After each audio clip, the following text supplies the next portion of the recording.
Are you going to be one of the 30,000 people who got the email this morning? Because if you haven't gotten it yet, you need to watch this. Now, I don't know exactly what you're going through right now, but I do have an idea. And the first thing I want you to know is that you are not alone. I'm here with you, and there are millions of people sitting exactly where you're sitting right now, feeling the same thing that you're feeling right now. The earth is going through an avalanche of change, and jobs are disappearing fast, and nobody seems to have a reliable answer for what comes next. And that uncertainty is its own kind of weight. So before we go anywhere else, I just want you to not be alone for the next few minutes. In this video, I'm going to show you what's really happening, why Gen Z workers are getting fired fast, and what employers are getting wrong too. And most importantly, what you can do right now to become someone that they cannot afford to lose. Now, let's be honest about what's happening. 60% of employers say they've already fired recent college graduates that they've hired this year. 70% said that those hires were unsatisfactory. That number is not a number you ignore. But before we go any further, this is not a Gen Z hit piece.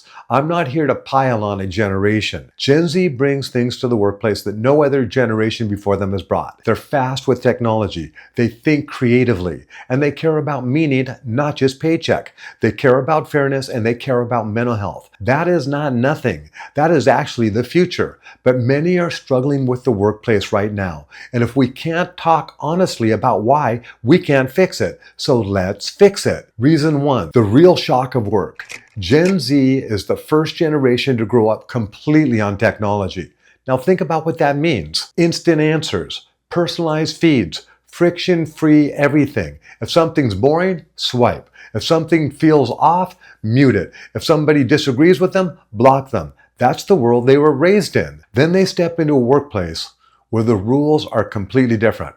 Rewards are delayed.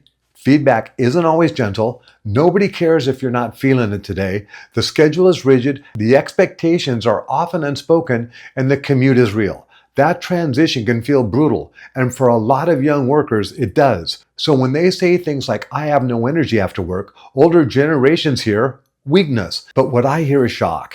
They were raised in an environment that removed friction from almost everything, and now they're meeting friction for the very first time. Here's the mindset shift that changes everything. Being corrected does not mean that you're being attacked. Being uncomfortable does not mean that you're in danger. Being bored does not mean that the job is beneath you. Sometimes it just means that you are working. Reason two, taking feedback too personally.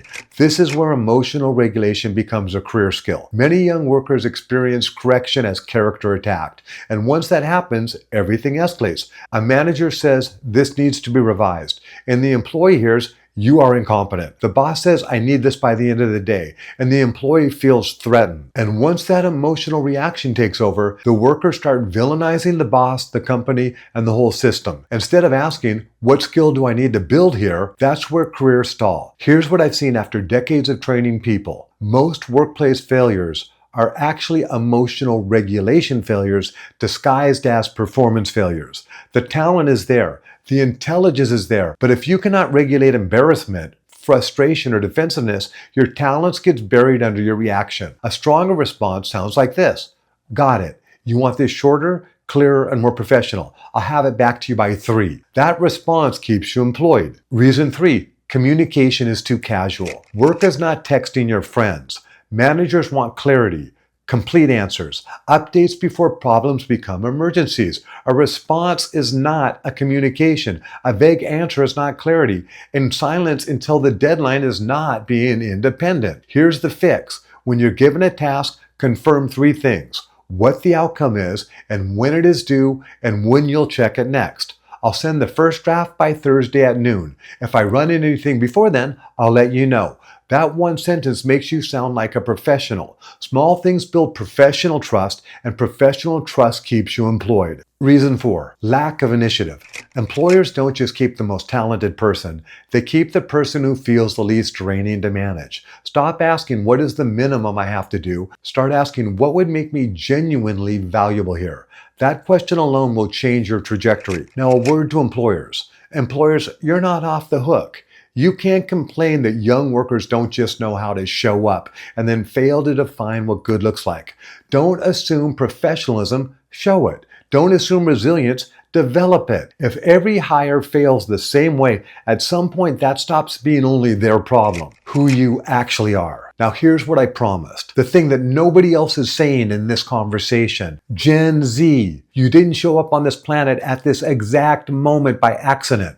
You are the most connected, most informed, most technologically fluent generation in human history. You have access to tools, ideas, and perspectives that no generation before you has ever had. You are possibility thinkers. You are built for complexity. The workplace friction that you're feeling right now, that's not proof that you don't belong. That pressure is the pressure that builds you into the diamond that you are. And at this moment right now is the moment to close the gap between generations. Not to fight each other, but to bring what each generation carries into something stronger than either of us could build alone. You have more power than you realize, more capabilities than you've been giving credit for, and more impact on the planet than you could ever imagine. The avalanche is real, but so are you.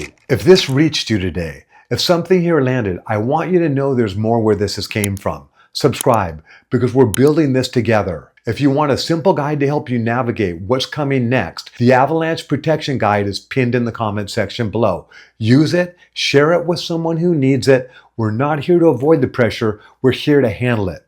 We're building something great. We're building strength and we're turning snowflakes into diamonds.